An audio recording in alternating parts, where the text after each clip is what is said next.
du virus? Est-ce qu'il est contracté sur le lieu de travail, en dehors, et que les entreprises ne peuvent pas assumer évidemment le risque pandémique qui n'est pas lié à leur activité stricto sensu ou au périmètre de leurs activités. Donc, c'est sur toutes ces questions qu'on travaille pour que la reprise puisse avoir lieu en confiance. Il y a des exemples de secteurs où il y a toujours eu un maintien de l'activité. Je pense à l'agroalimentaire, aux industries de la santé, à la grande distribution. Donc, ce sont des secteurs qui ont montré, et dans une certaine mesure la logistique, que c'était possible de continuer en mettant en place des mesures de sécurité. Et puis, il y a aussi eu des reprises. Le secteur automobile qui s'était écrasé, puisqu'on était quasiment moins 90% avec toute la filière de sous-traitants. Il y a eu des reprises. Alors, pour les grands noms, on les connaît, PSA, Renault, Toyota, même s'ils sont loin d'être à cadence pleine. Et puis, il y a eu des sous-traitants comme Aisan, qui est dans la Nièvre, qui est une PME d'une centaine de salariés, je pourrais en citer plein d'autres.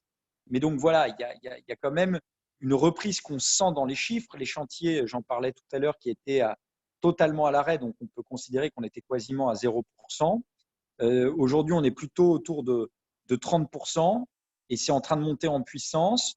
On peut considérer que la date du 11 mai, qui va permettre à un certain nombre de commerces de réouvrir, est aussi une date qui permet de tirer l'activité économique, puisque psychologiquement, elle marque aussi, avec le terme de reprise, une certaine volonté de tous et une compréhension qu'il faut continuer. Et puis, je l'évoquais tout à l'heure, pour l'État, cette question du chômage, de l'activité partielle, c'est un coût faramineux, puisqu'il y a plus de 11 millions de salariés qui sont sous ce mécanisme. Alors, c'est bénéfique parce qu'évidemment, c'est un amortisseur, un airbag face à l'hémorragie de cash et les RH, quand on n'a pas de chiffre d'affaires ou quand on a des commandes qui sont très dégradées, ben, ça peut être un coût exorbitant et ça peut sévèrement impacter une entreprise. Donc, tant mieux qu'il y ait cet amortisseur, mais en même temps, pour les finances publiques, c'est évidemment dramatique. Et aussi, il faut qu'on puisse avoir maintenant des salariés, lorsque les conditions de sécurité sont remplies, qui reviennent sur leur lieu de travail. Parce qu'au-delà du chômage partiel, s'ajoutent aussi les arrêts de travail. Et donc, on a un certain nombre de salariés qui ne sont pas sur les postes de travail et ça peut pénaliser des entreprises. Avec des exemples très concrets en Île-de-France, à Argenteuil-les-Ponts-de-Broquet, une petite PME de PMI de 5 millions de chiffre d'affaires, dans la mécanique industrielle, il fonctionne à un tiers des effectifs. Donc ça, ce n'est pas tenable à long terme. Et eux, ils ont même dû refuser certaines commandes qu'ils ne pouvaient pas traiter. Donc on voit bien toute la difficulté autour de cette reprise. Et puis peut-être j'ajouterai, j'en terminerai par là avant de pouvoir ouvrir la discussion, que évidemment on s'est battu pour un report de charges, on s'est battu pour qu'il y ait, enfin on s'est battu, peut-être que le terme est impropre, parce qu'on a une écoute aussi quand même de la part de nos interlocuteurs, donc battu n'est pas le bon terme, mais en tout cas on a défendu ces idées-là. Sur les charges, nous on souhaite que ça aille beaucoup plus loin, ça a été annoncé je crois ce matin ou hier, pour les boîtes de moins de 10 salariés, pour les secteurs qui ont une interdiction d'exercer, il y aurait une annulation de charges, mais il faut être bien conscient qu'il n'y a pas de cadeau finalement fait aux entreprises. L'activité partielle, c'est pour préserver aussi le pouvoir d'achat des salariés. Les PGE, ce sont des prêts qui sont d'ailleurs pas gratuits, qui ont des conditions avantageuses, mais il faut les rembourser. Et les reports de charges, c'est pareil, il faudra les repayer. Or, s'il y a des repaiements qui ne sont pas lissés dans le temps et qui se font de façon un petit peu massive dès juin-juillet, ça ne va pas fonctionner parce que la reprise, on l'espère la plus rapide possible, mais le virus, il ne va pas disparaître. On est tous conscients que la reprise, elle ne sera pas à 100% et qu'elle va être par paliers pendant des semaines, voire des mois. Donc, on a besoin absolument d'accompagnement et le plus possible d'annulation de charges, notamment sur les mois où il y a eu quasiment peu ou pas d'activité. Peut-être, et vraiment un dernier mot, parce que je pense qu'on aura ça dans l'échange, Cette crise, elle interroge aussi nos modèles de façon beaucoup plus structurelle sur, alors maintenant on dit la résilience, etc. Mais en fait, concrètement, c'est qu'on est trop dépendant de l'extérieur, c'est ça que ça veut dire, sur certains produits essentiels, sur certains secteurs stratégiques. Et donc, il faut repenser un certain nombre de relocalisations de chaînes de valeur, notamment dans le médicament. On a appris à la faveur de la crise que 80% des principes actifs étaient faits en Asie, en Inde, en Chine. Et donc, c'est extrêmement important de pouvoir en avoir chez nous. Sanofi a annoncé rapatrier un certain nombre de productions en France, tant mieux, et en Europe, puisque ça se joue beaucoup à l'échelle européenne. Ça ne veut pas dire que la mondialisation est morte. Il ne faut pas oublier que les pandémies qui ont eu des impacts extrêmement sévères d'un point de vue sanitaire au cours de notre histoire, la grippe espagnole, puis d'autres pandémies, elles ont eu lieu alors que la mondialisation, les flux transnationaux n'avaient pas l'intensité qu'on connaît aujourd'hui. Donc, ce n'est pas le procès de la mondialisation. Mais cette crise, elle permet de comprendre qu'il y a une sujétion ou un lien de dépendance qui est de temps en temps trop fort par rapport à des puissances tierces. Donc, il faut revoir évidemment ces flux. Il y a des délocalisations qui ont une pertinence forte. Ce sont par exemple les délocalisations qui sont liées à servir un marché. PSA qui est à Wuhan, est-ce qu'ils ont vocation à ramener leur usine en France? Peut-être pas. Si c'est pour vendre des voitures en Chine, ça n'a pas trop de sens. Donc, bon, il y aura tout ce travail à faire de réflexion quant aux relocalisations, ce qui entraîne évidemment une interrogation sur les choix fiscaux qu'on a fait, nous, en France, notamment ceux qui concernent les impôts de production. Donc ça, il y aura une question sur ce sujet. Il y a aussi une interrogation sur les grandes bascules environnementales et sociales. Et là, il est très clair que la transition climatique est une absolue priorité. Alors moi, j'en suis convaincu à titre personnel parce que c'est mon activité économique, mais le MEDEF est convaincu également de ça, et ça fait plus de 2 ans qu'on travaille énormément sur la transition écologique. Je rappelle que les dernières universités d'été, le climat était au centre des débats, qu'on a fait cet engagement pour le climat avec une centaine d'entreprises françaises qui ont annoncé 73 milliards d'euros d'investissements verts d'ici 2023. Donc, ce n'est pas une paille, c'est des investissements qui sont suivis, ce n'est pas que des annonces marketing, c'est des choses qu'on regarde. Il y a eu un rehaussement de ces annonces et il faut aller beaucoup plus loin. On avait proposé avec le MEDEF qu'il y ait une taxe carbone aux frontières européennes, parce qu'on ne peut pas imaginer non plus de mettre constamment en concurrence des productions, ou en tout cas d'interdire à nos industriels de produire des biens qu'on va réimporter après avec des fuites de carbone. C'est un non-sens. Et puis surtout, ça ne correspond pas au choix de société qu'on veut avoir, de lutte contre le réchauffement et plus généralement de transition écologique, parce qu'il n'y a pas que le climat, il y a la grande chaîne du vivant avec la biodiversité. Et donc pour ça, il faut qu'on soit évidemment pragmatique. Et nous, ce qu'on demande, c'est non pas qu'il n'y ait pas de réglementation, mais qu'il y ait des réglementations claires qui donnent un signal de long terme dans le temps pour qu'on puisse prévoir, séquencer des investissements et pas avoir des à-coups ou demander des adaptations beaucoup trop rapides. Alors ça me permet de revenir sur cette histoire de moratoire qui a fait grand bruit. En fait, c'était de façon très pragmatique, de façon très ciblée sur certains décrets pour certains secteurs qui étaient fragilisés par la crise. Je crois qu'il y a un hôtelier dans cette conférence téléphonique, notamment pour les hôtels, d'avoir un délai de 3 à 6 mois pour que certaines mesures puissent être adaptées, puisque là, on est dans un mode panique, crise, et il faut que ces choses-là soient bien faites pour qu'elles soient bien appropriées. Donc, transition climatique essentielle, relocalisation, réflexion sur les chaînes de valeur, souveraineté technologique. Président Geoffroy Roux de Bézieux a initié un comité de souveraineté économique et de sécurité des entreprises. Ça ne veut pas dire qu'on n'est pas ou plus libre-échangiste, ça veut dire qu'on ne doit plus être naïf par rapport à nos compétiteurs et qu'il faut qu'on fasse aussi évoluer nos règles de concurrence qui doivent plus être seulement soumises au dogme du consommateur. C'est-à-dire qu'on ne doit plus seulement avoir pour analyse le consommateur et combien il va payer. Parce que si on fait ça, eh ben, on n'aura plus de producteurs. Et si on n'a plus de producteurs, on n'aura plus de consommateurs.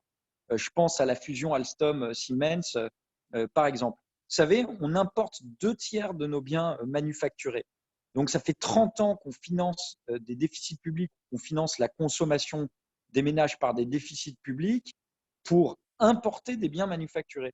Donc, ce système arrive en bout de course.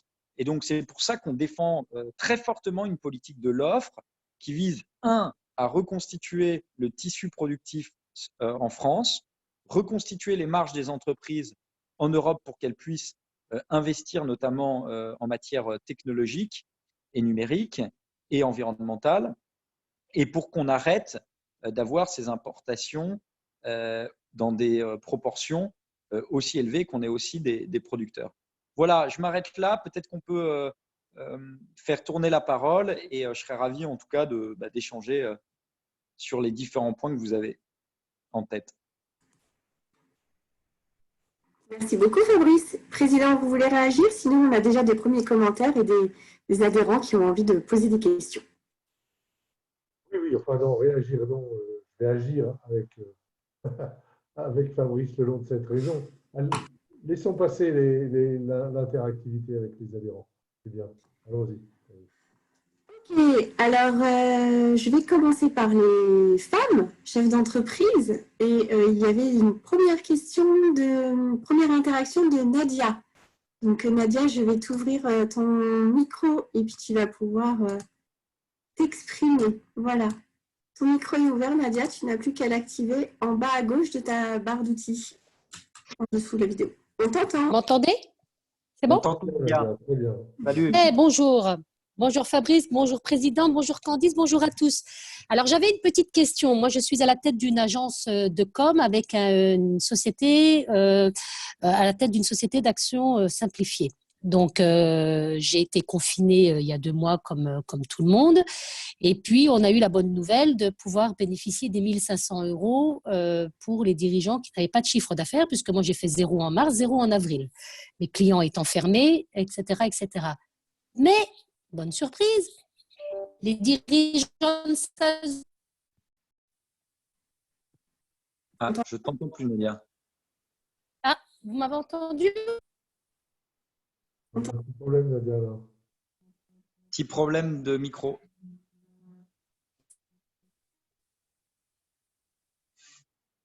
Je suis en oreillette, vous ne m'entendez pas? Là, C'est bien. Là, c'est bon. La leçon est revenue. Vous m'entendez? Oui, Ah, bah alors, mais moi, je vous ai toujours entendu. Hein. Je recommence depuis le début?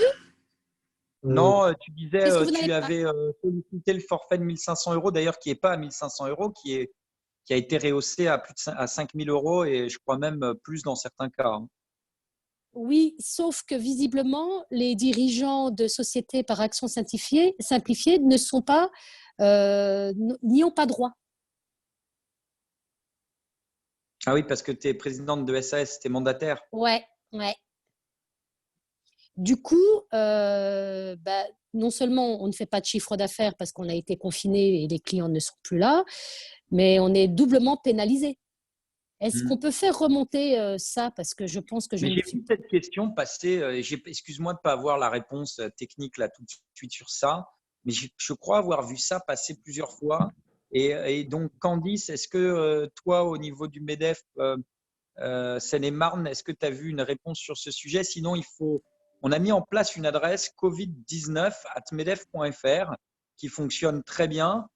Et donc, pour toutes ces questions, en fait, il suffit d'écrire un mail, n'hésite pas à me copier, et ils répondent dans l'ordre d'arrivée des questions. Généralement, ils répondent sous 24-48 heures. Et en fait, il y a toute une équipe de techniciens au MEDEF national qui répondent aux questions. covid19@medef.fr. Ouais. Oui, Immédiatement comme ça. Mais j'ai vu passer cette question. Il y a eu une réponse? Non.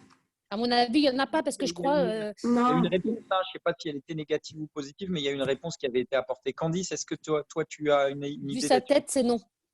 Ah, on va la poser en urgence, mais n'hésitez pas, il faut les faire remonter les questions, évidemment, hein, par Candice ou par l'adresse email en copiant Candice et moi, le cas échéant. Oui, l'adresse Covid-19, on l'utilise régulièrement sur les points techniques, hein, en complément des recherches qu'on peut faire par nous-mêmes. Mais sur ce scénario-là, effectivement, on a trouvé très peu de dispositifs pouvant répondre à ce cas de figure. Oui, on a un vrai souci sur ça. Les gérants de SARL sont pris, les SA tout court sont pris, le conseil d'administration, et par une subtilité du droit, les SAS, les présidents des SAS ne rentrent pas dans le schéma. Et on a fait plusieurs retours, même par le conseil des experts comptables, qui aussi remonte vers l'État là-dessus, puisque une partie de leur clientèle est dans ce cas de figure, et assez nombreuse. Des petites entreprises, souvent des TPE, des PME, qui sont, enfin, pas souvent, mais un certain nombre de petites entreprises qui sont vraiment en souffrance là, par rapport à ça. Ça me paraît baroque quand même. Si tu as les SARL et les SA, c'est un petit peu bizarre cette histoire. Donc, je vais creuser. Tout à fait. On fera un compte rendu du législateur au moment où on a créé les SAS. Voilà, bon, on ne va pas rentrer dans les détails là, mais semble-t-il, voilà, la norme ne s'est même pas mise en place en même temps que la création des SAS. Il manque quelque chose à ce niveau-là. Il y a tout un travail à faire auprès de l'État. C'est pour ça on va remonter encore une fois. Il faut vraiment que tout le monde se mette ensemble à demander les mêmes droits pour les gérants de SARL et les présidents de SAS. Voilà, oui, et c'est le même cas. De toute façon, oui, il y a une rupture d'égalité à ce niveau-là parce que les professions indépendantes, effectivement, ceux qui sont en SARL, etc., ils y ont droit à toutes ces aides, mais pas nous, mais pas les petites structures SAS. Du coup, voilà, on a une double peine. Ça me semble bizarre. Je vais creuser parce que c'est vraiment très curieux.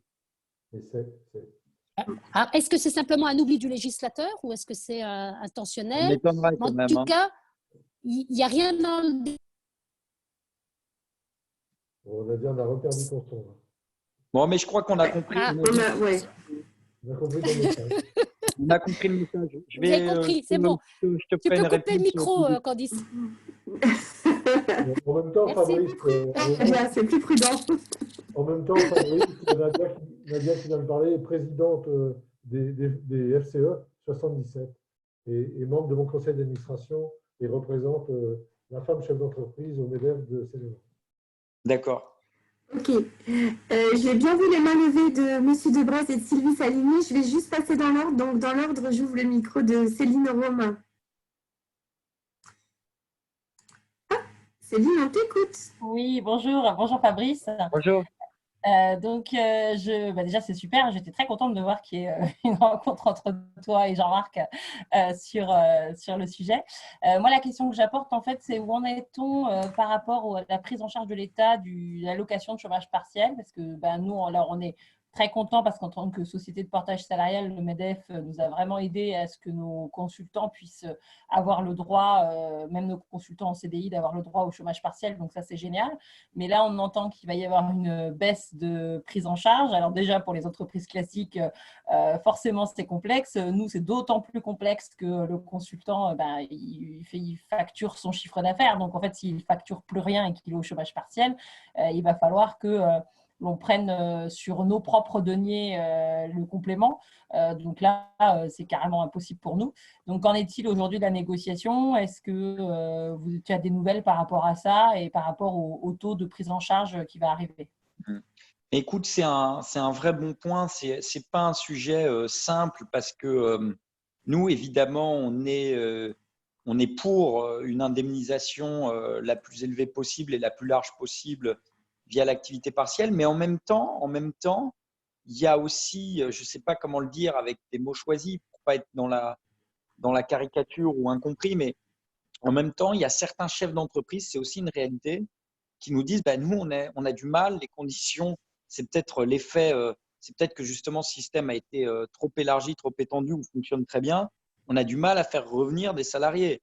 Et l'État, il voit la note qui s'alourdit et il se dit mais attendez, j'ai beaucoup plus de personnes inactives que dans tous les autres pays.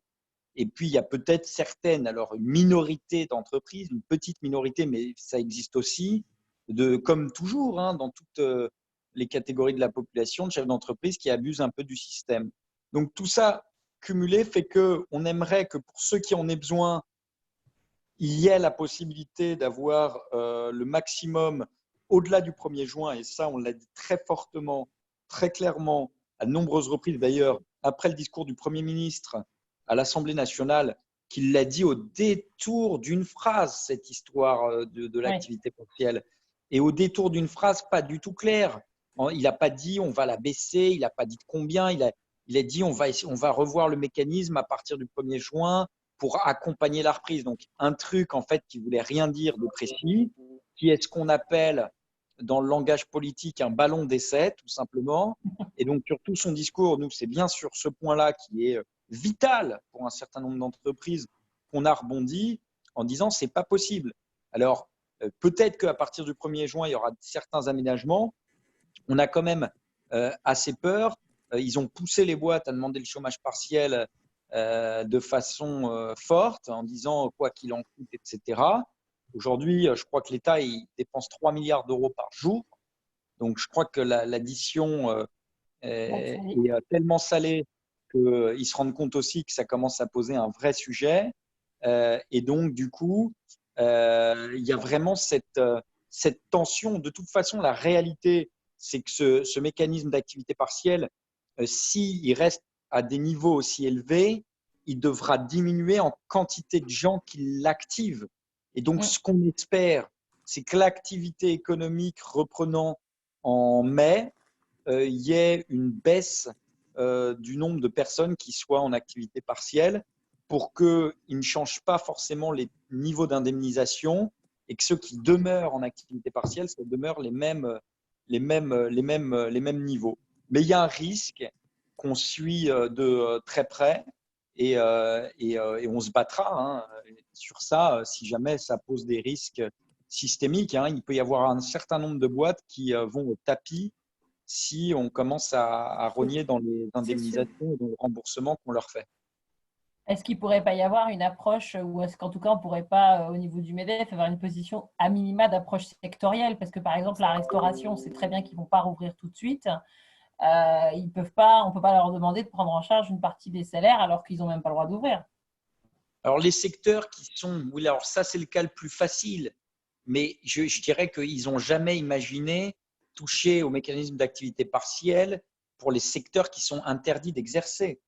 Là où c'est compliqué et là où le diable se cache dans les détails, c'est pour les secteurs qui ont la possibilité de fonctionner, mais qui fonctionnent de façon extrêmement dégradée et qui n'ont pas du tout un niveau d'activité proche de la normale. Ce n'est pas vrai. Le 1er juin, la plupart des boîtes ne seront pas à 100% de niveau d'activité. C'est faux.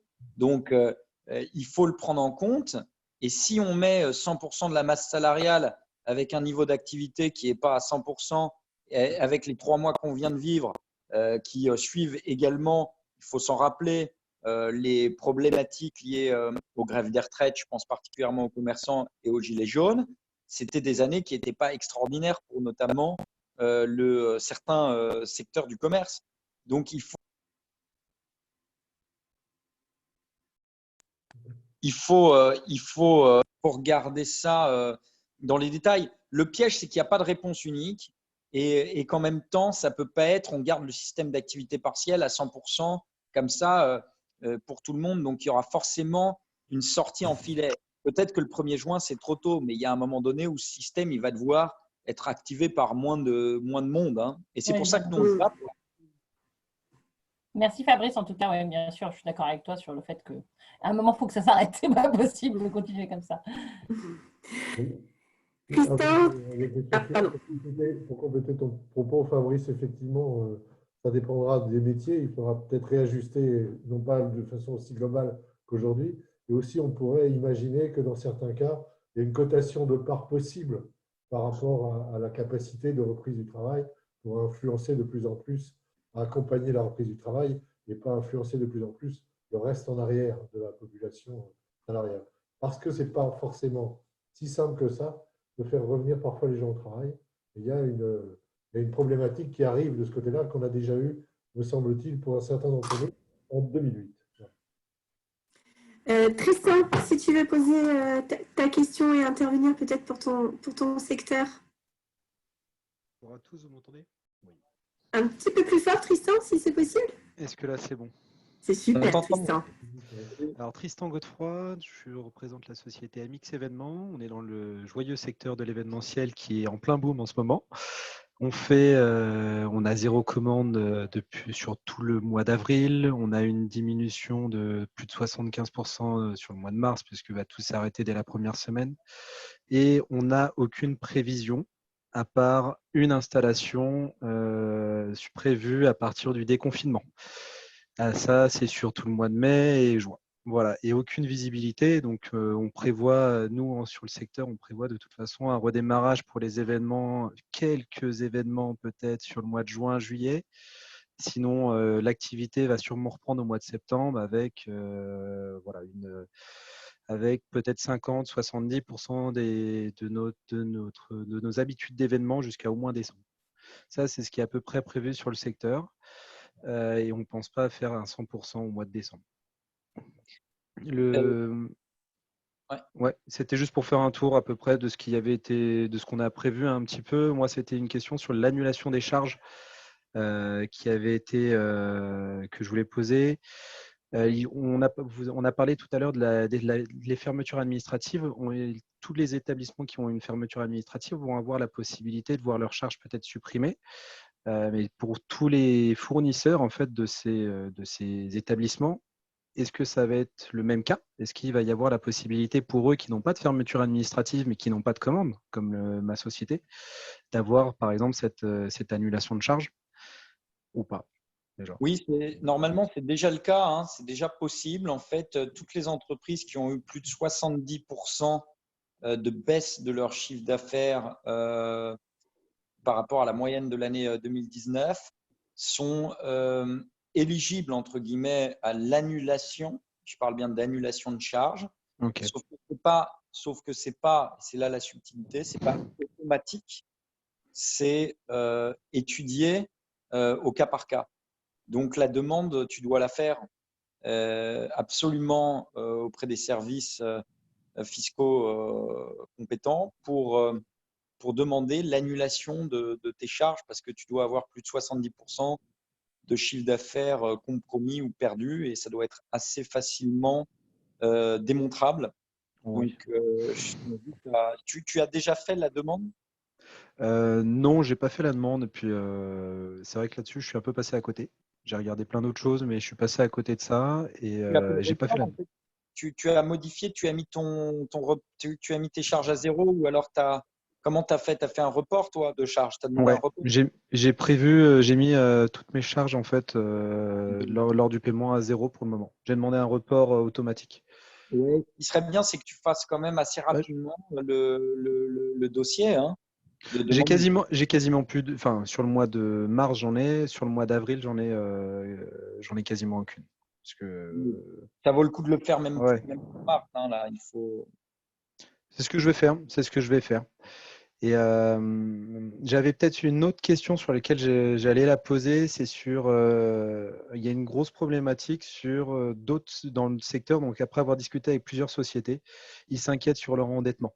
Leur endettement qui va être assez fort et le redémarrage qui va engendrer. On a reporté énormément de charges qui vont redémarrer au mois d'août, au mois de septembre. Donc toutes les charges qu'on a reportées, elles vont être reportées pour le mois de septembre. Tout va redémarrer d'un coup. Le prêt garanti par l'État pour ceux qui ont le droit va démarrer plus tard, ça heureusement, mais ça va être aussi une charge supplémentaire.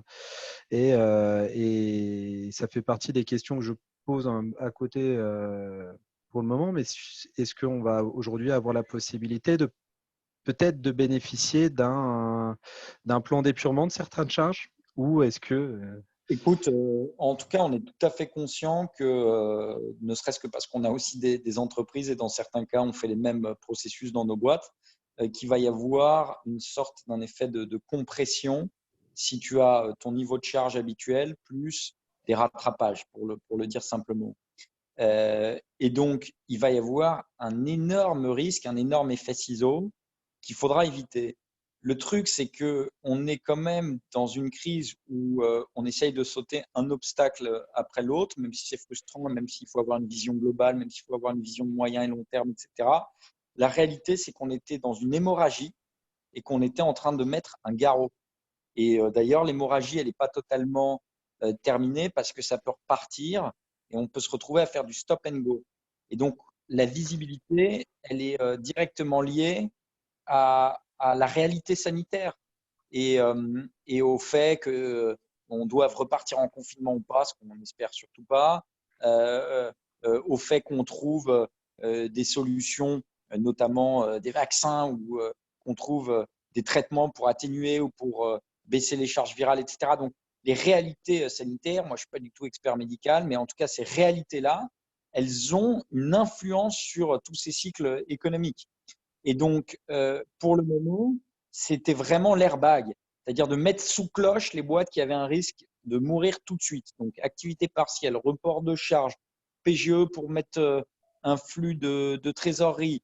Et déjà, la mise en œuvre de ces trucs-là, ça a été un enfer. Enfin, un enfer. Ça a été compliqué parce que c'est même pas une question de c'est la faute d'eux, etc. C'est pas la question. C'est que même pour l'administration, d'absorber ce choc, de changer des procédures, etc. en quelques heures, en quelques jours, c'est pas si simple. Et donc, on a tous vu que les sites Internet ont planté, que c'était compliqué pour les demandes d'activité partielle. Aujourd'hui, on remarque qu'il n'y a plus du tout de questions sur l'activité partielle. Et puis, c'est un succès puisqu'il y a 11 millions de personnes qui y sont. Les arrêts de travail, c'était pareil. Au début, plein de questions, plus trop de questions là-dessus. Le PGE, énormément de questions là-dessus. C'est quand même monté en puissance. Pareil pour le forfait pour les TPE. Il a été sculpté au fil du temps. Et on ne peut pas imaginer qu'on puisse faire autrement. Donc, au début, ils ont fait du Canadair, un petit peu qui vise tout. Quand ils ont vu que le tir ne couvrait pas toute la parcelle, eh ben, ils sont allés un peu plus loin. Après, quand ils ont vu que ça couvrait trop large et que ça couvrait des gens qui n'avaient peut-être pas besoin, ils essayent de revenir en arrière. Donc oui, il y a un côté frustrant de ce pilotage à vue, mais c'est difficile de faire autrement. Maintenant, ce que tu dis, c'est le problème de demain. Et je pense que c'est quelque chose qu'on dit systématiquement à nos interlocuteurs. Mais très sincèrement, il y a encore une concentration sur l'urgence vitale. Et je pense que ce problème, il sera traité. Parce que tu ne seras pas la seule boîte qui aura cette concentration, cette masse de charge au même moment. Et que donc, c'est quelque chose qu'on portera probablement au cours de l'été pour trouver des solutions à ce moment-là. Il y aura aussi un certain nombre d'entreprises très endettées. Et il faudra, dans le plan de relance, qu'il y ait aussi une vision de recapitalisation. Parce que si on a des boîtes super endettées, et surtout endettées pour financer des besoins de fonds de roulement, comment on va faire pour financer les investissements de R&D? Comment on va faire pour financer les transformations numériques, etc., dont on a besoin pour être à la pointe face à nos concurrents? Oui, et puis comment on va faire aussi pour retourner chez son banquier et avoir la confiance de son banquier, qu'on a un bilan qui présente un déficit énorme parce qu'au final, parce qu'on a rentré ça comme une dette. Et une des choses qui était apportée peut-être par certains, c'est de revoir un petit peu le plan comptable et d'apporter ce crédit qui nous est proposé, le crédit, le PGE, par l'intégrer différemment dans le bilan en tout cas. Donc, il y a de ça, mais surtout, in fine, quel que soit l'artifice comptable, quand on est à la tête d'une boîte, on le voit tous, ce qui compte, c'est quand même aussi le flux réel de trésorerie, les vrais flux d'activité commerciale, ce qu'on a, parce que si on passe son temps à grignoter, notre temps à grignoter nos marges, rembourser à droite et à gauche des prêts, des trucs, tu peux l'habiller de toutes les façons que tu veux. À un moment donné, si tu n'as pas de pognon pour développer l'activité et croître, c'est compliqué. Donc, il faut surtout qu'on ait peut-être des fonds propres qui soient amenés, parce que les fonds propres, ça permet, alors c'est pas pour peut-être toutes les boîtes, mais d'avoir des fonds propres, ça permet de ne pas continuer sur la voie de l'endettement, quoi, hein. Tout à fait. Donc, c'est une possibilité qu'il faut utiliser plus massivement. Merci. En tout cas. Merci à toi, Tristan. Sylvie Salinier, je t'ouvre ton micro, Sylvie. Bonjour à tous, vous m'entendez? Oui. Voilà, super. Bonjour Fabrice, bonjour Jean-Marc, bonjour Candice. Bon, je suis ravie d'être avec vous ce soir et je voulais, avant de poser ma question et en fait, partager aussi ce que je vis actuellement, c'était souligner aussi la pertinence de la présence du MEDEF et ça, vraiment, c'est vraiment super, que ce soit au niveau MEDEF Seine-et-Marne ou MEDEF national. Il faut savoir quand même que depuis le début du confinement, on est submergé, mais quand je dis submergé, je pense que c'est le tsunami des mails sur le Covid dans tous les sens, parce que tout le monde veut nous donner de l'info, c'est chouette, mais trop, c'est trop, quoi. Donc, et je sais que moi, je me réfère beaucoup à ce que vous envoyez. Votre synthèse du vendredi est excellente. Elle reprend l'intégralité des choses, elle est toujours à jour. On a toujours un coup d'avance, donc bravo, continuez comme ça, hein, parce que moi, je compte sur vous. Ce n'est pas pour les équipes. Hein. En fait, on a transformé le 55 Bosquet, il y a à peu près 180 personnes. Et donc, ils sont rattachés à des pôles et des trucs. Et donc, on a tout fait péter en termes de cloison. Et donc, maintenant, c'est comme s'il y avait un grand groupe de projets uniquement concentrés sur le Covid. Et donc, il y a des binômes responsables sur chaque question, sur les masques, sur le côté sanitaire, sur le PGE, sur le truc. Et donc, on a reformaté le 55 Bosquet pendant cette période de crise sur le Covid à 100% avec… et donc, c'était assez intéressant en termes de fonctionnement de pouvoir réussir à les mettre en mode projet, comme on dit. Ben, en tous les cas, pour les utilisateurs finaux que nous sommes, c'est vraiment bravo, quoi. Je leur dirais. Ouais, oui, il faut vraiment leur dire parce que c'est un sacré beau boulot. Hein. Il faut savoir que des fois, j'envoie même votre synthèse. J'ai un fils qui est en DRH aussi et ça l'aide énormément. Ah bah super, c'est fait pour ça. Ouais. Bon, alors moi, je vais me présenter rapidement, Sylvie Saligné. Je suis la présidente fondatrice du groupe Agiscom qui est basé évidemment en Seine-et-Marne. Ce sont des sociétés, j'ai plusieurs sociétés qui sont des sociétés de services.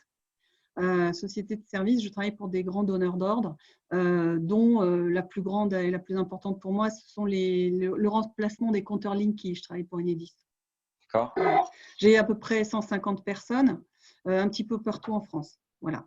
Donc, comme tout le monde, évidemment, après l'annonce du confinement, il y a eu un coup d'arrêt très important de pratiquement 90% à peu près de notre activité, en gardant quand même une activité. On travaille aussi dans les télécoms, sur les fibres, en fibre optique, en télécom cuivre aussi, et on intervient, ça a été reconnu d'utilité publique, donc on intervient, on a continué quand même à travailler un petit peu quand c'était des situations qui le nécessitaient, hein, besoin de raccorder les hôpitaux, enfin toutes ces choses-là. Bon. Bref, mais le plus gros de la troupe a été arrêté. Donc aujourd'hui, on se remet en ordre de bataille pour démarrer correctement le 11. Vous êtes où? Vous êtes à Montreux, vous êtes à Melun, vous êtes à Provins? Non, je suis à Meaux, du côté de Meaux. Mais on intervient un petit peu partout en France. Hein. Okay. Donc là, évidemment, on est en train je suis en finalisation de mon plan de reprise. Plan de reprise d'activité à la fois pour tout ce qui concerne les bureaux, hein, les bureaux, les agences, etc. Et puis le plan de reprise pour tout ce qui est technicien, tout ce qui est production hein, sur le terrain et qui ont contact direct avec les clients. Vous êtes là pour faire vos plans de reprise. Vous êtes appuyé sur des guides du ministère du Travail, sur votre fédération professionnelle, sur… Non, sur quel documentaire non, alors les fédérations, bonne question, non, pas du tout. D'ailleurs, je ne les ai pas vues passer. Vous êtes affilié à quelle fédé? Je dépends du bâtiment et je dépends du gym aussi, pour une autre activité. Je ne les ai pas vus passer, mais peut-être qu'ils existent, hein, mais je n'ai pas vu. Il y a un guide pour la construction bâtiment. Ouais.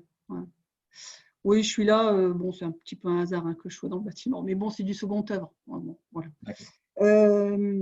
Et donc, moi, ma question, c'était surtout l'obligation de moyens. Hein, vous en avez parlé en préambule au tout début, là. L'obligation de moyens et l'étendue de notre responsabilité. C'est quelque chose qui me fait assez peur. on a une urgence sanitaire auquel il a fallu faire face. Moi, j'ai face à moi des gens, hein, ce sont des personnes, c'est mes gars. Bon, je fais un Zoom jeudi pour expliquer jeudi matin et jeudi après-midi avec mes différentes équipes pour dire, ben voilà, on va reprendre et on va reprendre dans telles conditions. Alors, évidemment, les EPI, j'ai tout de suite démultiplié les commandes. Je viens de recevoir 16 000 masques, j'ai du gel hydroalcoolique, etc. Bon, ça va. Donc, je mets en place tout ça, les EPI qu'il faut. Quand je vois, donc vous me demandiez sur quoi je me suis appuyée pour le plan de reprise, je me suis appuyée sur celui de mes clients. Et mes clients, c'est des grands donneurs d'ordre, hein. Moi, je suis, même si ça paraît beaucoup, mais j'ai que 150 personnes, quoi. Donc, c'est pas pareil. Eux, c'est ceinture et bretelles, hein. Moi, aujourd'hui, je ne vais pas pouvoir suivre l'intégralité de ce qui est recommandé par mes clients pour intervenir chez un client final. Donc, ma question, c'était de dire, bon, ben voilà, moi, je vais leur mettre à disposition différentes choses, des gants, les masques, le gel hydroalcoolique, mais quid de ma responsabilité, quoi, l'étendue de ma responsabilité. Sur la responsabilité, en fait, il y a quand même beaucoup j'allais dire d'éléments, pas de fantasmes parce que c'est pas le cas, mais il y a quand même très clairement en l'état du droit une obligation de moyens. Il n'y a pas d'obligation de résultat. Il y a eu quelques décisions de justice et qui ont été très médiatisées et qui tendaient à porter une obligation de résultat. Mais encore, c'est sur des éléments vraiment liés à l'univers professionnel, donc à quelque chose qui peut être très fortement rattaché à l'activité. Or, le Covid ou le virus, complexe à démontrer. Comment voulez-vous démontrer que vous avez attrapé le virus sur le lieu de travail? C'est pour ça que pour le personnel soignant, ils ont fait une imputabilité automatique, une présomption d'imputabilité sur le lieu de travail. Et donc, il y a une automaticité de reconnaissance en cas virus. On estime qu'il l'a eu sur le lieu de travail et donc ça déclenche tout le système de prise en charge derrière.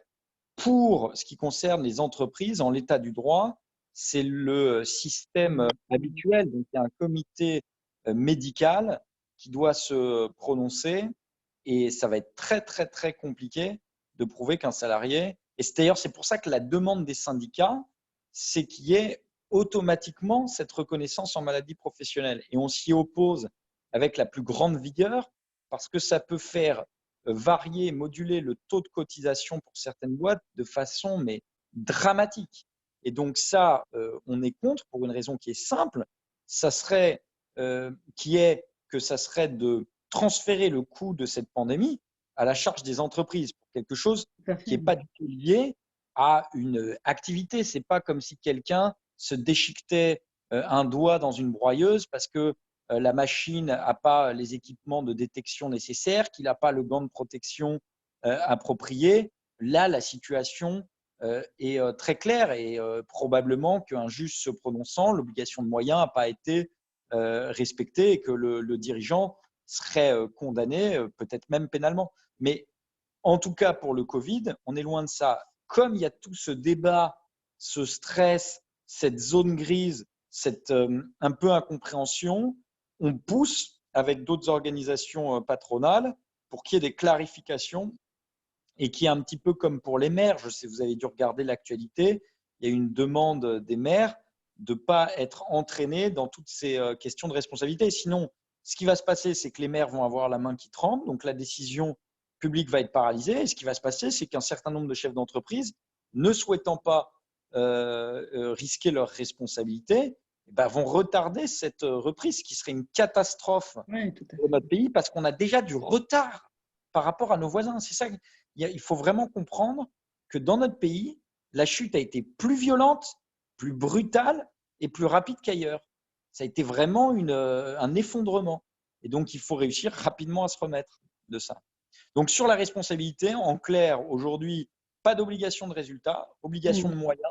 Mais cette obligation de moyens, évidemment, il n'y a pas eu de jurisprudence de fait sur l'épisode Covid puisque c'est tout récent. Donc, on n'a pas de recul par rapport à ce qui est attendu. Donc, ce qu'on peut dire aujourd'hui, c'est qu'il faut suivre les guides sectoriels. C'est pour ça que je vous demandais quand même de regarder peut-être qui était applicable à votre secteur en fonction de votre convention collective. Ça me semblerait pas mal. Deuxièmement, il y a toujours la possibilité de faire constater par huissier que les choses sont mises en place dans l'entreprise. Provoquer un contrôle à blanc de l'inspection du travail, de la médecine du travail. Bon, il y a toutes ces choses-là. Plus on se met des bretelles, plus on est, si j'ose dire, un peu protégé. Hein. Donc, Oui. en l'espèce, il ne faut pas hésiter de demander de mouiller un peu les administrations. Ça ne changera pas si vous avez des problèmes après, peut-être, mais ça permettra de prouver la bonne foi. Et dans le cas de contentieux, la bonne foi, c'est extrêmement important dans les décisions qui peuvent être prises par les juges parce qu'ils regardent la bonne foi quand même. Hein. Ils recherchent l'intentionnalité ou pas. Bon, bah, croisons les doigts, hein, Fabrice. Hein, parce que... Non, mais au-delà de croiser les doigts, on essaye d'avoir. Il y a eu un amendement au Sénat qu'on pousse qui exonère de responsabilité les employeurs. Le problème, c'est que politiquement, le gouvernement rejette le truc parce qu'ils ont peur que ça paralyse les salariés qui se disent mais en fait, c'est un blanc-seing des employeurs pour nous envoyer à l'abattoir. Je caricature le truc, mais c'est un peu, voilà, on est dans des débats un peu circulaires, un peu fous. Donc, le seul truc, c'est l'état du droit, il est plutôt, entre guillemets, favorable. Mais il faut pour ça essayer au maximum de se mettre des bretelles en suivant les préconisations et en faisant venir peut-être la médecine du travail, les choses de façon préventive pour se couvrir, quoi. Oui, je pense que c'est ce que je vais faire. Ouais. Sylvie, on va te renvoyer. On avait fait un mailing complet sur la reprise où dedans tu as le lien vers le guide de bonne pratique du MEDEF et les liens vers les fiches sectorielles et le guide de ton OPP BTP également. Je vais te le renvoyer. Ok, super. Merci. En individuel parce qu'il est peut-être passé dans tes spams. Oui, je pense parce que je l'ai pas vu. Global. Merci Sylvie. Merci à toi. Je donne la parole à Emmanuel Debrez. On vous écoute, monsieur Debrez.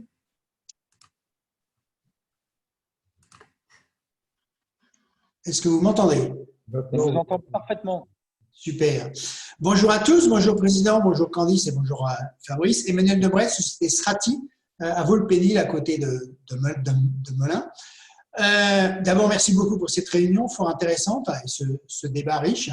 Moi, j'ai une question. Je voulais savoir quelle est la vision du MEDEF sur un potentiel risque social, voire même un potentiel explosion sociale qui pourrait être devant nous et qui viendrait largement gêner la reprise qu'on attend tous. On a tous en mémoire l'épisode des Gilets jaunes qui a démarré sur des critères bien plus inférieurs à ceux qu'on pourrait avoir devant nous.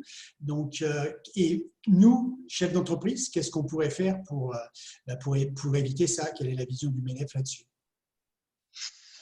Bah, écoutez, c'est une crainte qu'on a évidemment tous, mais si j'ose dire, même pas en tant que chef d'entreprise, en tant que citoyen qu'on a ici en France, mais ce sont des problématiques qui se posent dans tous les pays parce que chez nous, on a les problématiques qui préexistaient, mais si on prend un peu de hauteur, dans les pays émergents et dans les pays notamment les plus pauvres, hein, sur le continent africain, il y a des risques majeurs de famine. Pourquoi je prends l'exemple dans certains pays, hein, pas partout. Pourquoi je prends l'exemple du continent africain? Parce qu'on est interdépendants. On parlait de vagues migratoires, etc. Il y a des problématiques à nos portes, ça peut avoir des conséquences aussi chez nous. Le risque social, il était là avant. Clairement, il sera renforcé par la crise pour une raison simple, c'est que l'État ayant des moyens contraints, chaque décision qui engage des moyens publics va être d'autant plus âprement débattue par tous les groupements d'intérêt, que ce soit les différents partis politiques, les organisations non gouvernementales, la société civile, les organisations patronales, les organisations syndicales, puisque chacun voudra orienter le tir de ses ressources rares de ses ressources précieuses dans la direction qui lui semble la plus à même de sortir le pays de l'ornière. Et on voit bien d'ailleurs qu'à la faveur de la crise, en fait, chacun donne une lecture à cette crise qui valide a posteriori toutes ces analyses antérieures.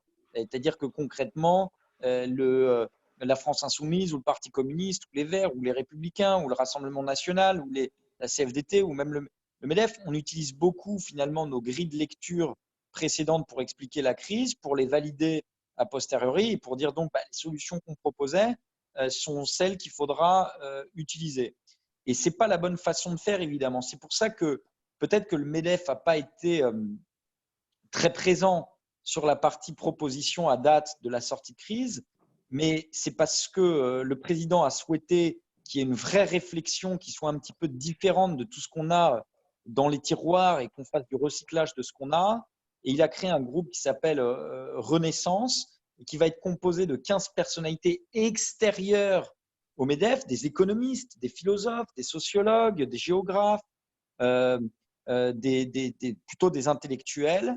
Et ça va être mélangé avec le COMEX 40, où là, on a 45 jeunes chefs d'entreprise, 23 femmes, 22 hommes de tout le territoire et de tous les secteurs de notre économie, et puis avec toutes les commissions du MEDEF.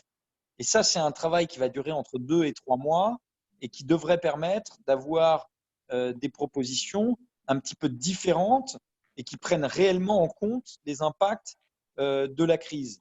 Le risque social, il est par définition éruptif. Et nous, on a une tradition politique en France de la rue, de l'émeute. En Angleterre, c'est l'isolationnisme, ça donne le Brexit. En Italie, c'est plutôt, lorsqu'il y a des crispations, c'est plutôt des partis mussoliniens. Donc, ça a donné Matteo Salvini, etc., etc. Bon, je ne vais pas prendre l'exemple de tous les pays, mais on repart sur des traditions politiques qui sont ancrées dans l'ADN des pays. Et chez nous, la rue a toujours été une expression collective, sociale, et on l'a vu avec les Gilets jaunes. Mais avant les Gilets jaunes, il y avait eu le mouvement des pigeons, il y avait eu le mouvement des bonnets rouges.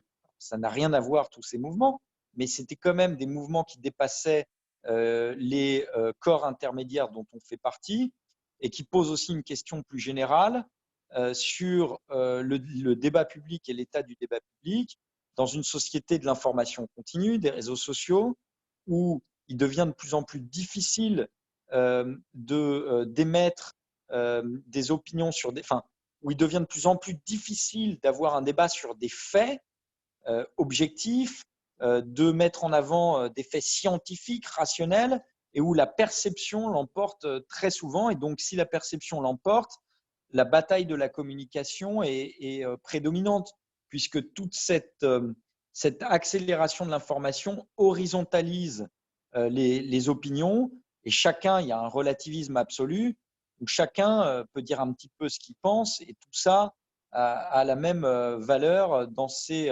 processus. Et donc, ça pose un vrai problème de la discussion rationnelle sur des chiffres communément reconnus par les interlocuteurs dans le débat public. Aujourd'hui, même les chiffres de l'INSEE sont contestés, les institutions, tout ce qui a une connotation institutionnelle. Et donc, c'est très compliqué. Parce que si on n'a plus de terrain commun de faits, même si on peut avoir des interprétations des faits différents, ça c'est autre chose. Mais si on ne reconnaît même pas des faits en commun, c'est très compliqué d'avoir une discussion qui tire pas vers la violence, puisque finalement, il n'y a plus de discussion possible et la communication devient compliquée. Donc, tout ça, c'est des tendances qui ne concernent pas que la France. On a la chance en France d'avoir un système quand même avec des filets sociaux très forts, avec une redistribution beaucoup plus forte. Lorsqu'on dit les inégalités du système capitaliste, etc., c'est le capitalisme peut-être anglo-saxon, aux États-Unis, où là, il n'y a pas de chômage partiel. Donc, vous avez vu les chiffres du chômage qui ont explosé. Mais en même temps, quand ça repart, les embauches sont aussi très rapides. Nous, on a un autre système qui est un système d'amortisseur social avec de la redistribution, avec des filets sociaux, etc. Et donc redistributif. Et donc, on a quand même cet amortisseur qui devraient jouer. Mais le problème, c'est que est-ce qu'on sera dans la capacité de continuer à financer un système de solidarité aussi fort qui est peu efficace? Puisque finalement, on consacre dans le monde, on est le premier pays en termes de dépenses publiques rapportées à notre richesse nationale, 57% de dépenses publiques, et on a une insatisfaction collective sur les services publics. On dit, mais on n'a plus de services publics dans nos territoires se désertifient, etc. L'état de nos commissariats, de nos universités, les gens à l'hôpital ne sont pas contents. Et donc, on se dit, mais c'est quand même extraordinaire d'avoir autant de dépenses publiques. Donc, la solution, ça ne peut pas être de dépenser plus. Et pourtant, il faut avoir de meilleurs résultats. Donc, il y a toute une réflexion sur l'efficacité de la dépense publique qu'on n'arrive pas apparemment à mener et qu'on n'arrive surtout pas à opérationnaliser. Ils sont où les gains du numérique dans la fonction publique, etc. Donc, il y a un vrai problème quand même sur la dépense publique et sur l'efficacité de cette dépense publique.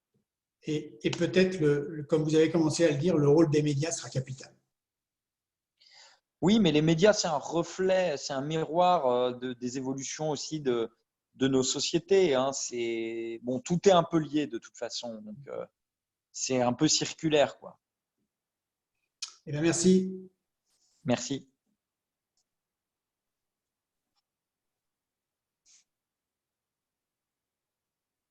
Candice, le micro est coupé. Oh, je fais la blague à chaque fois, Président. Merci. Je disais, on va laisser parler de Christophe. D'abord Christophe Chauvet et après Christophe Boulas. Christophe Chauvet, donc je t'ouvre ton micro. Ah. Oui, bonjour, Christophe Chauvet, groupe Elsimail.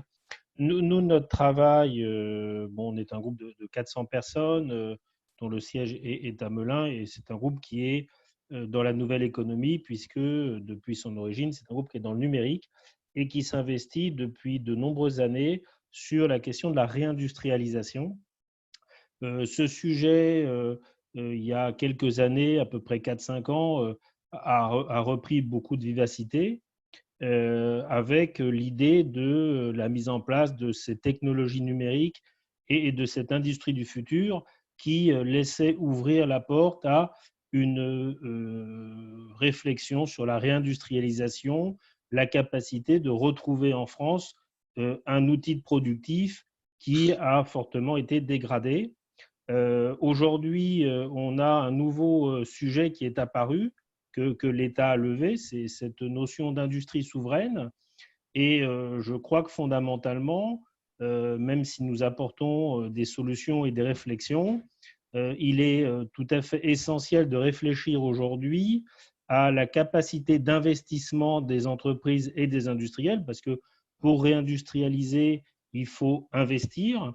Et c'est bien là tout l'enjeu, je pense, aujourd'hui de ces crises.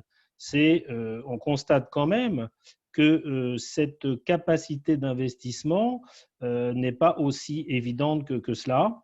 Et fondamentalement, je pense que là, il y a un enjeu très fort pour la société, puisque nous considérons, c'est une réflexion qui peut être partagée, que la seule façon de résoudre le problème de l'emploi, c'est clairement de pouvoir ramener aujourd'hui de la production localement. Et ce n'est pas une notion qui est aussi simple que ça et qui aujourd'hui reste encore ouverte, même s'il y a pas mal de portes qui s'ouvrent, entre guillemets.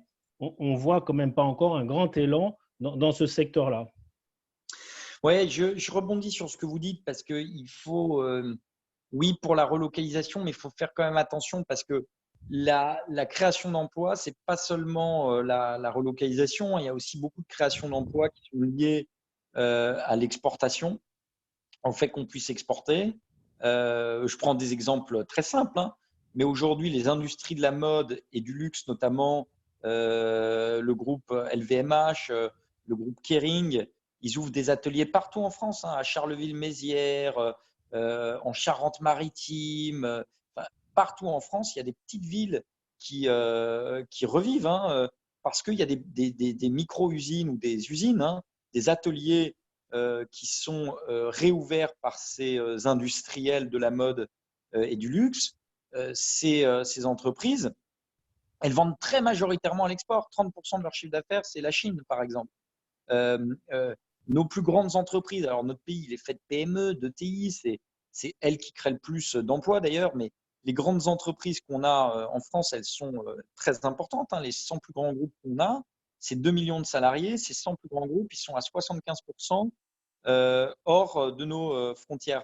Donc, il faut réussir à trouver le chemin de crête entre arrêter de délocaliser des éléments stratégiques dont on a besoin chez nous et continuer pour certaines productions à pouvoir commercer et exporter.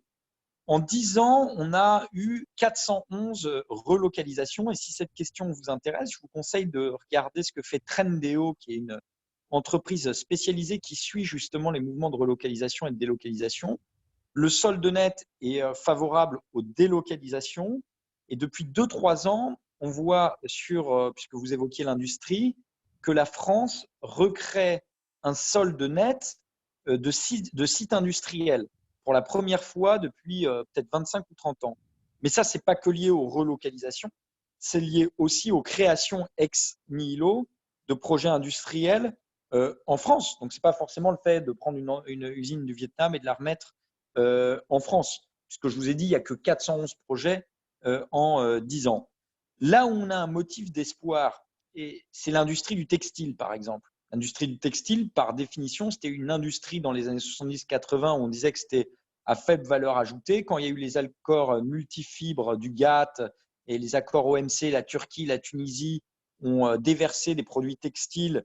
Et en France, on n'a pas pu résister parce qu'on n'a pas fait cette montée en gamme. Les seules entreprises qui ont réussi à résister, celles qui sont allées dans les textiles techniques, dans le luxe, dans le haut de gamme. Ou alors, bon.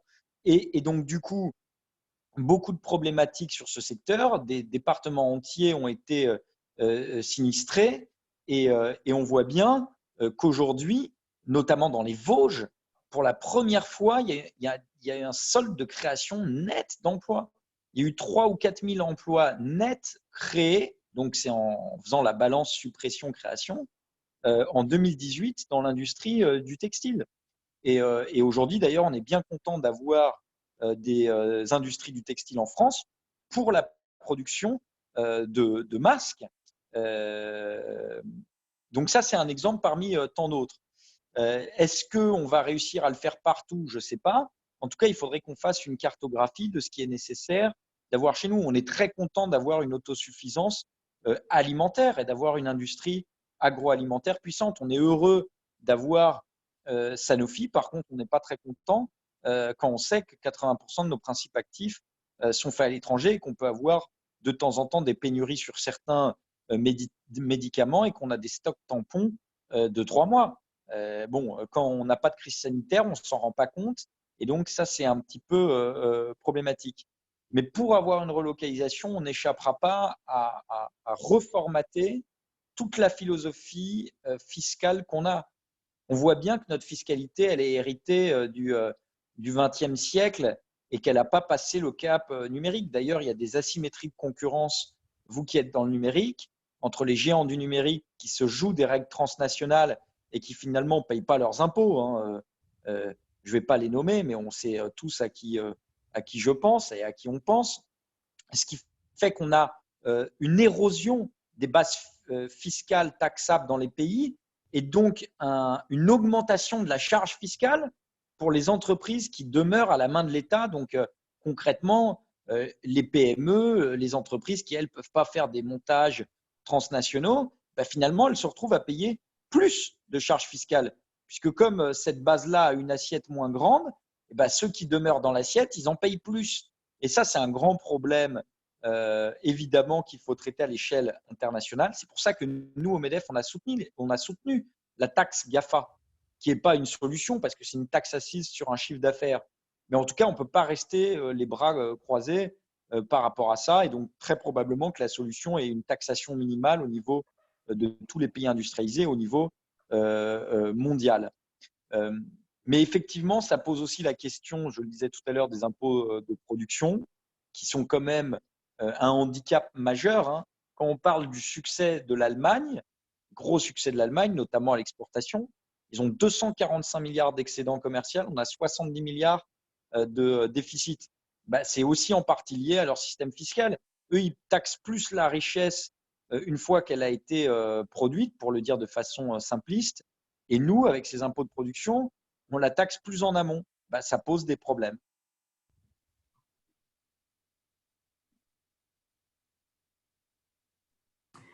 Christophe, ça répondait à ta question? Tout à fait. Moi, je pense je ne sais pas si on m'entend. Oui. Bien, Christophe. Oui, parfait. Oui, je pense qu'effectivement, le sujet, c'est effectivement les taxes de production. Et derrière ça, le sujet qui a très bien été évoqué, c'est l'usage de la fiscalité en France. On peut beaucoup s'interroger sur le modèle social qui, de mon point de vue, est devenu un échec français.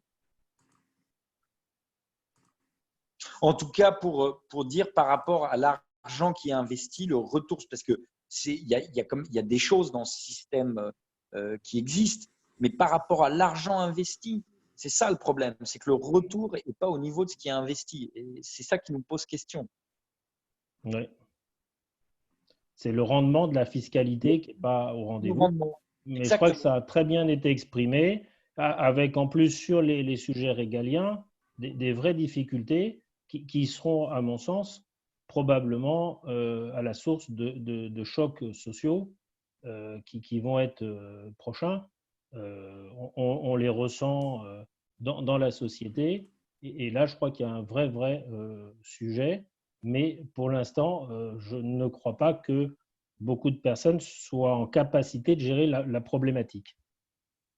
Oui, et puis juste pour dire d'un mot, on a tendance à l'oublier, mais dans les postes de dépenses de l'État, le remboursement des intérêts de notre dette, il faut quand même le conscientiser, ont coûté, je crois, l'année dernière 42 ou 43 milliards d'euros. C'est le budget de la défense nationale. C'est le budget de la défense. C'est à lui seul le budget du ministère de la Recherche et Développement, de la jeunesse et des sports, de l'environnement, des transports, à lui seul. Donc, c'est de la justice. Donc, c'est totalement délirant de se dire qu'on brûle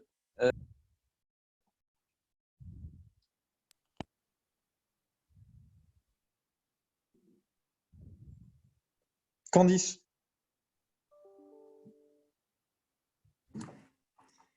J'ai pas eu la fin du message, moi. Comment? J'ai pas eu la fin de ton message, Fabrice, je suis désolée. J'ai dit qu'on brûlait 42 à 43 milliards d'euros encore l'année dernière pour le remboursement des intérêts de la dette et que c'est délirant quand on pense que c'est le budget de la défense nationale. D'accord. Réunis. Donc, il y a quand même sur le sujet de la dépense publique, des finances publiques, une problématique. Aujourd'hui, quand l'Allemagne peut relancer, c'est parce qu'elle est redescendue à 60% d'endettement. Quand nous, on est maintenant à 110, on était à 100, donc on a pris 10 points d'endettement en 2 mois. Mais d'avoir des marges budgétaires, ça permet de faire des choses. Voilà. Ok, c'est clair, Fabrice, merci. Christophe Boulas, du coup, je t'ouvre ton micro. Toi, tu as une question plus pratico-pratique sur le déconfinement. On t'écoute. Oui, bonjour. Bonjour. Bonjour. C'est pas vraiment une question, en fait. Oui, en fait, c'est tout le problème. Tu m'as piégé, Christophe. Le confinement me convienne, hein, mais le confinement, en fait, il y a des bons et des mauvais côtés. Hein. Le bon côté, je suis devenu super balèze en conjugaison. Je suis à jour sur LCP, il n'y a pas de problème. Mais le Premier ministre avait parlé d'un plan de déconfinement jeudi dernier qu'il a présenté à l'Assemblée et qui a été refoulé par le Sénat hier. Du coup, donc c'était le plan de déconfinement pour juin.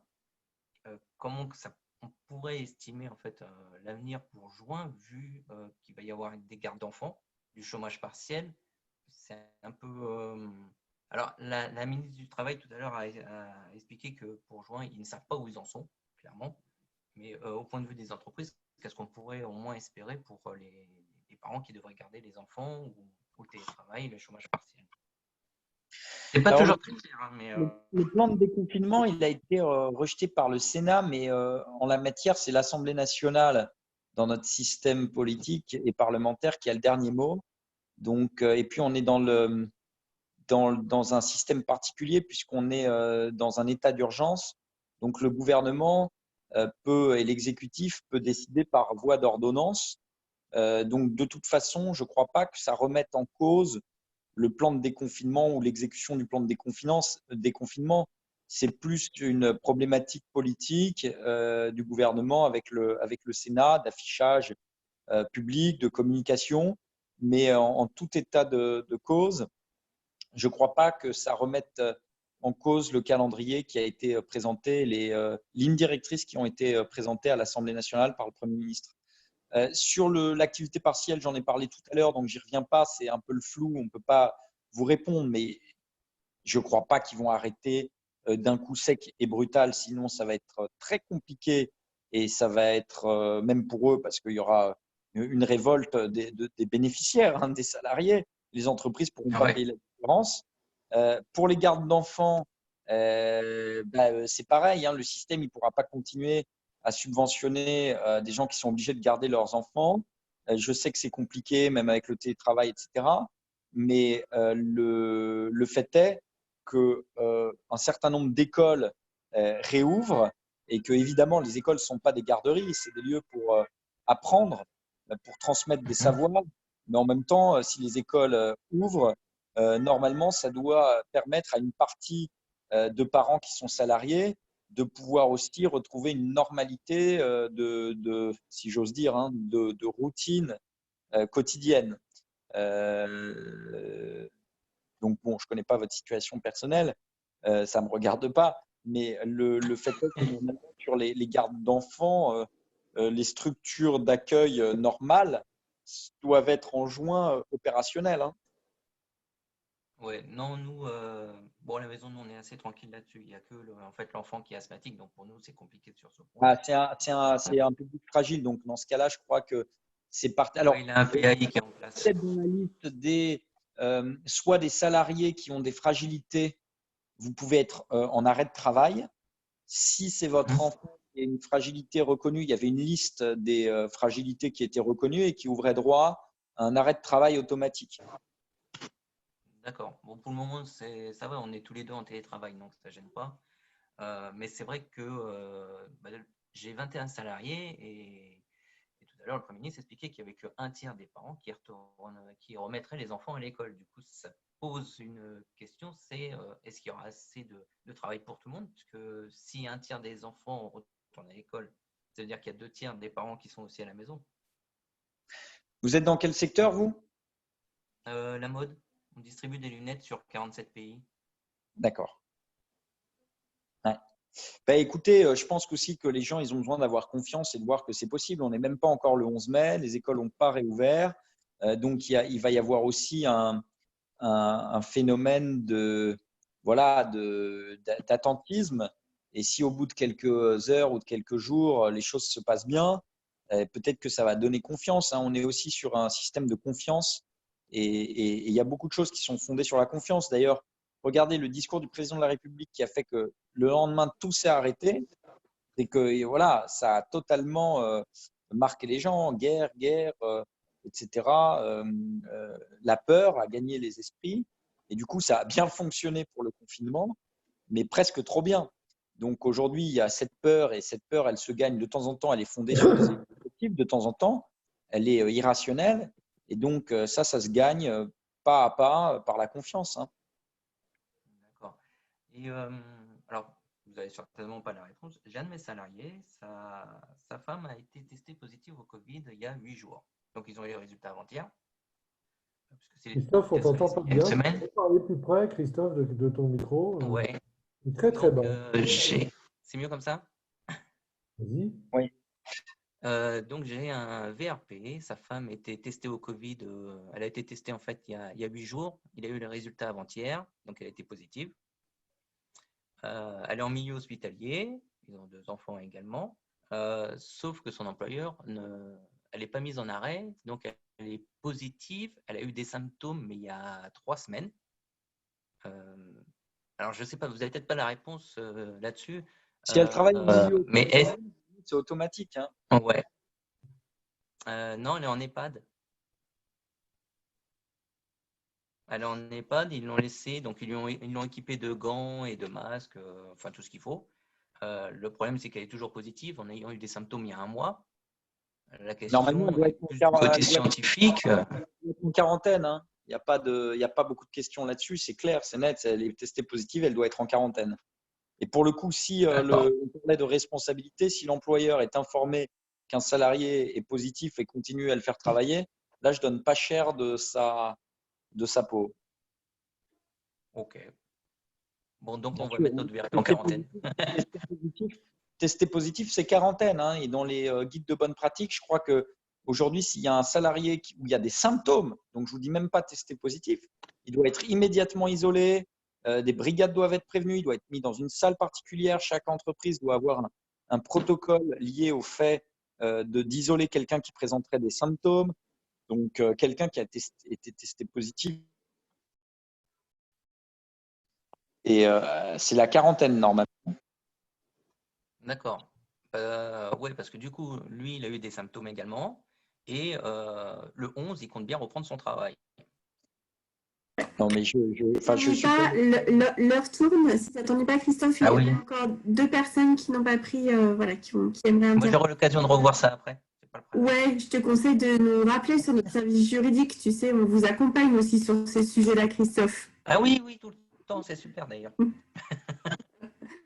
Merci, Christophe. Merci, Christophe. Je vais donner la parole à Sylvie Clity qui voulait porter un message sur la problématique des commerciaux dans le cadre de cette reprise. Et puis ensuite, Nizar, j'ai bien vu que tu avais levé la main. Et puis on terminera avec Nizar si ça vous convient. Oui, à toi. Oui, vous m'entendez? Oui, très bien, Sylvie, merci. Bonjour, Sylvie Clity-Luneau. Donc, je suis expert comptable et j'accompagne un certain nombre d'entreprises TPE, PME. La problématique qui m'a été soulevée à plusieurs reprises sur des entreprises qui envisagent de reprendre, bien sûr, le 11, notamment par rapport à leurs commerciaux, c'est que dès lors qu'on va partir sur le territoire, d'une part, pour un certain nombre de secteurs, ils sont bloqués à 2 niveaux. D'une part, sur quid de l'accueil au niveau restauration, au niveau hôtellerie, puisque aujourd'hui, c'est un des points qui pose problème. Et je dirais que la remise en question en fait, du chômage partiel et de l'indemnisation chômage partiel telle qu'elle est annoncée pose du problème sur ces structures-là, puisqu'en fait, on a des commerciaux qui aujourd'hui seront dans l'incapacité de reprendre leurs activités sur les territoires. Donc, on a beaucoup de questions sur ce sujet en nous disant, mais comment fait-on? Qu'est-ce qu'on peut faire? Est-ce qu'on peut rester en chômage partiel, ce qu'on leur recommande dans la plupart des cas, malheureusement, mais qui remet un petit peu en cause tout ce projet de relancer toute cette activité dans la mesure où le secteur hôtellerie et restauration est quand même encore fortement sinistré. Donc, c'est la question sur les commerciaux. Hein. Oui, tout à fait. Oui, parce qu'en fait, le rayon de 100 km, c'est évidemment à titre personnel qu'on ne doit pas le dépasser.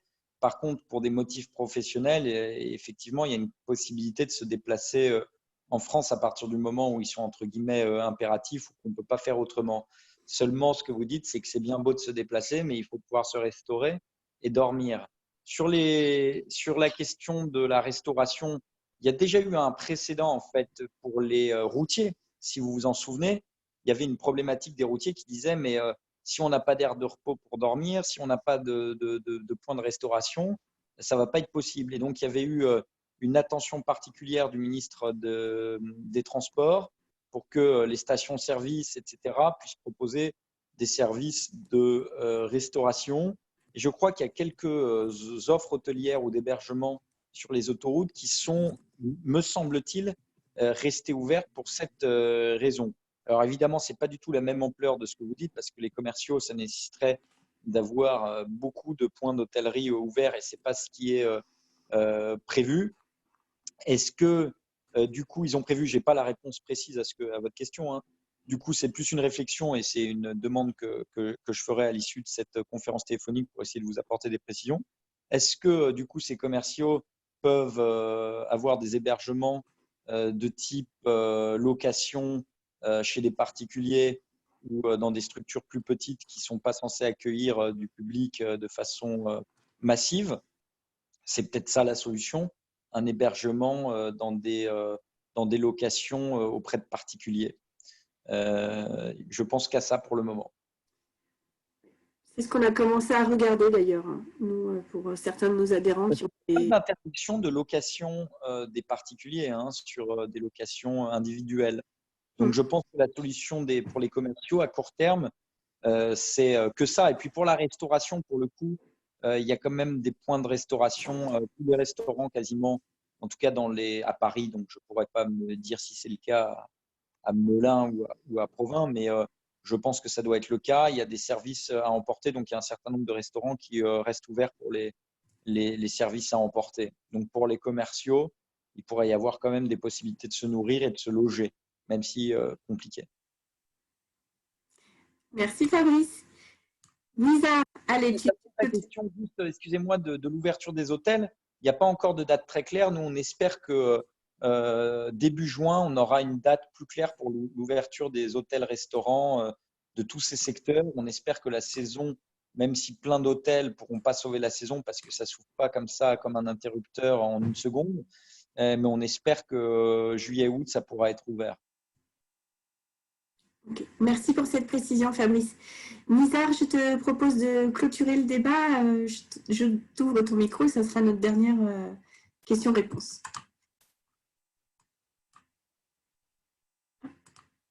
On t'écoute, Nizar. Tu as juste à activer maintenant que je te l'ai ouvert. En bas à gauche de ta barre d'outils sous ton écran. Vous m'entendez? Oui. Super. Très bien, parfait. Bonsoir tout le monde. Déjà, justement, ma question était justement identique à la précédente, justement, sur la partie hôtellerie. Moi, ce n'est pas que les commerciaux qui me causent problème dans ma société, mais aussi les consultants, les chefs de projet, parce qu'on travaille beaucoup chez les clients et vu que nous sommes un petit peu sur un niveau national, on a des personnes qui se déplacent de Toulouse vers Paris, etc. Et donc, je te remercie déjà, Fabrice, déjà pour ce premier élément de réponse. Alors, je vais en profiter justement, vu que j'ai la parole, pour juste faire peut-être une petite observation, ce n'est pas vraiment une question. J'ai l'impression que tout le monde trouve que ces arguments d'avant-crise sont consolidés par la crise, et ça va vraiment de l'extrême à l'extrême. Hein. C'est-à-dire que pour les conservateurs, ça justifie le fait qu'on demande de sortir de l'Europe et fermer les frontières. Pour les écologistes, ça justifie le fait qu'on passe à l'écologie, mais de manière non transitoire, on va dire, de manière presque radicale. Et pour les organisations syndicales, justement, c'est l'opportunité pour peut-être, je caricature à peine, revoir un petit peu la baisse des charges qu'il y a eu ces dernières années, augmenter l'impôt aux sociétés, le remettre à 40%, revenir aux 32 heures ou peut-être aux 28 heures par semaine, etc. Donc, mon observation est de savoir qu'il y aura beaucoup de lobbying post-crise, je pense, au niveau étatique et gouvernemental pour que chacun puisse un petit peu être le gagnant, entre guillemets, si on peut être gagnant de cette crise. Le MEDEF qui fait un joli travail en ce moment, etc. Je suppose qu'il va continuer à faire ce travail-là justement pour pas que les entrepreneurs soient ceux qui payent un petit peu la facture de cette crise qu'on subit tous. Voilà pour mon observation et je vous remercie tous. Oui, tu l'as bien dit, hein, nous, notre travail, c'est d'essayer, en fait, c'est quoi au juste notre travail?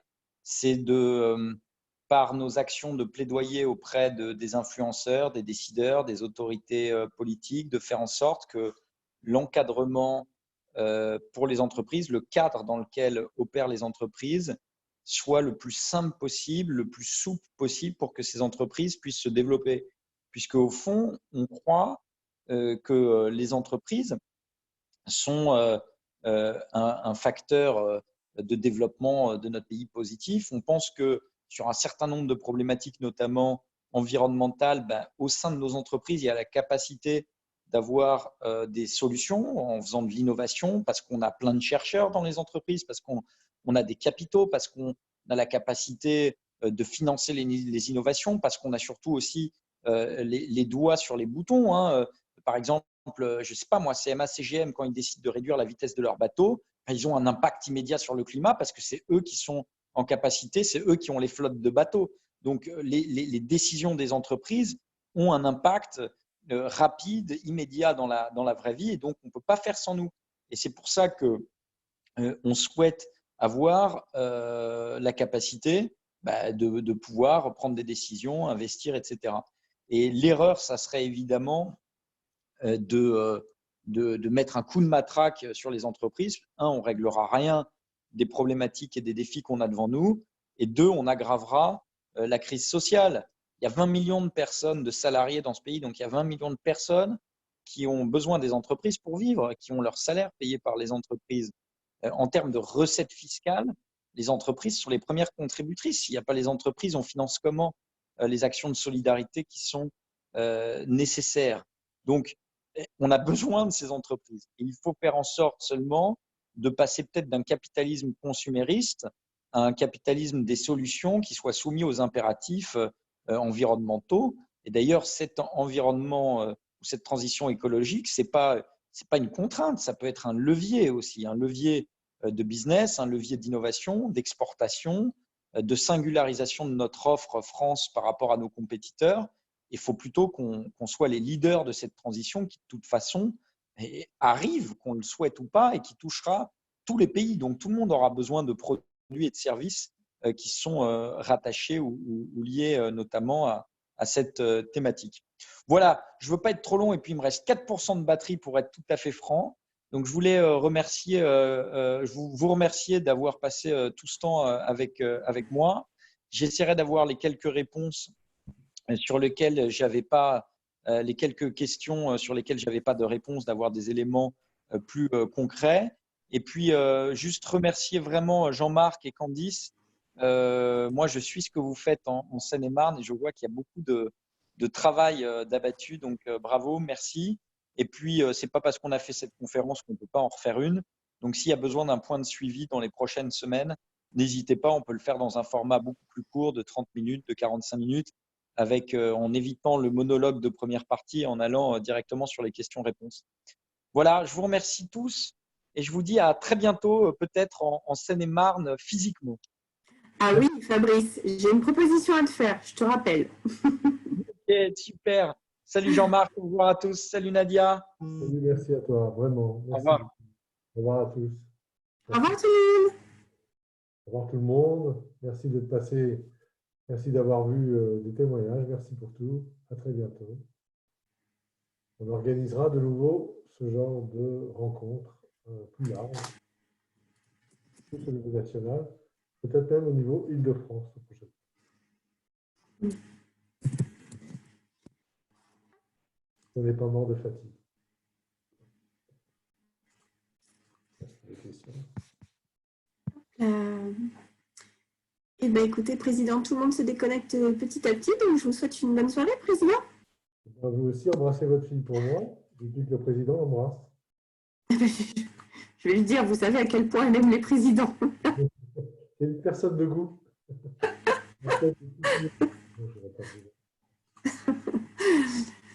Bonne soirée, Président. À bientôt. Bonne soirée, tout le monde.